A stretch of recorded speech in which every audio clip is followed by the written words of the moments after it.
Assalamualaikum warahmatullahi wabarakatuh. Perkenalkan, nama saya Rizka Yudiardila, NIM 2018 105 103 110 45 dari Prodi Ekonomi Syariah Fakultas Agama Islam Universitas Muhammadiyah Malang, akan menjelaskan pengantar keuangan internasional pada mata kuliah Ekonomi Internasional.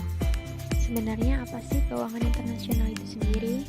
Keuangan internasional adalah cabang ekonomi keuangan yang mempelajari keterkaitan dua negara terlebih dari sisi moneter dan ekonomi makro.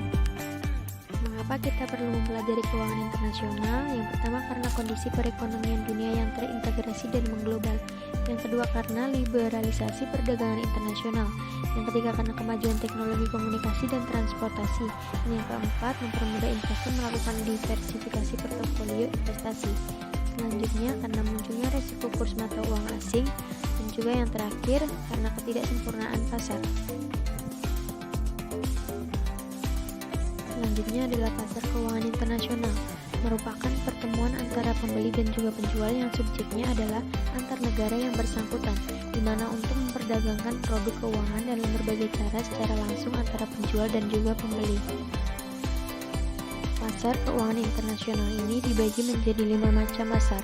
Yang pertama, pasar uang internasional. Yang kedua, pasar nilai tukar internasional. Yang ketiga, pasar kredit internasional.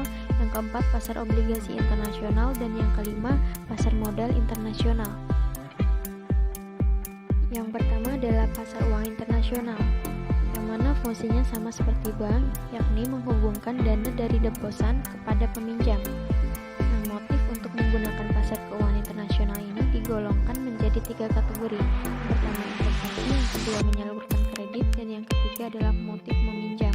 Selanjutnya adalah pasar nilai tukar internasional, yang merupakan tempat di mana mata uang dalam suatu mata uang dibeli dan dijual dengan uang dalam mata uang aslinya, yang biasa disebut dengan valuta asing. Nah, pasar ini memfasilitasi perdagangan dan transaksi keuangan internasional. Yang ketiga adalah pasar kredit internasional, yang mana tujuannya memberikan pinjaman bagi perusahaan internasional dalam bentuk mata uang asing. Contoh transaksi pasar kredit internasional ini yang pertama adalah pinjaman euro kredit, yang kedua London Interbank Offered atau LIBOR, dan yang ketiga adalah pinjaman sindikasi. Pinjaman euro kredit adalah tempat bertemunya penjual dan juga pembeli kredit berjangka waktu 1 tahun atau lebih, di mana pinjaman ini diperoleh dari pasar euro kredit yang diberikan oleh Eurobank.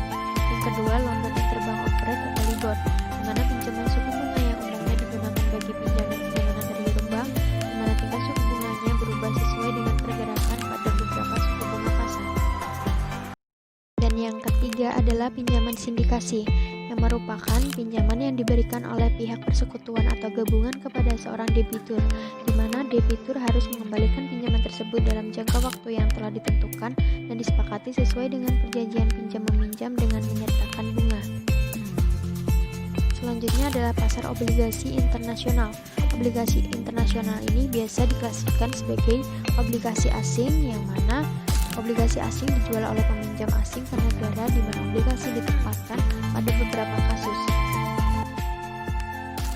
Yang terakhir adalah pasar modal internasional, yang merupakan suatu sistem perdagangan internasional dalam suatu ruang lingkup perekonomian dunia, di mana secara langsung maupun tidak langsung melibatkan setiap negara di dunia untuk melakukan suatu koordinasi perdagangan internasional. Cara dan alat transaksi internasional. Yang pertama ada letter of credit (LC), biasa disebut surat kredit, yaitu suatu surat yang dikeluarkan oleh bank atas permintaan pembelian barang atau importir, di mana bank tersebut yang menyetujui dan membayar tagihan yang ditarik oleh penjual barang atau eksportir.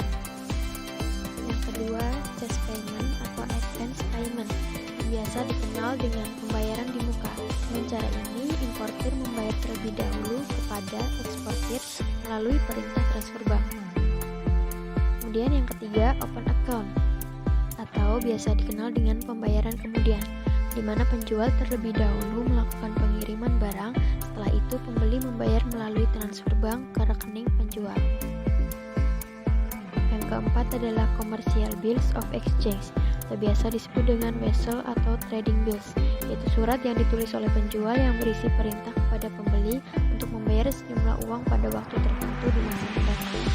Dan yang kelima adalah collection, yang merupakan cara pembayaran dengan menggunakan jasa bank untuk melakukan penagihan. Terakhir adalah konsinyasi atau konsigmen, yaitu suatu cara pengiriman barang ekspor yang bersifat titipan untuk dipasarkan oleh eksportir dengan kesepakatan harga tertentu, di mana kekurangan dari transaksi ini yaitu pemilik barang tidak dapat menentukan waktu penerimaan pembayaran karena harus menunggu barang laku terjual.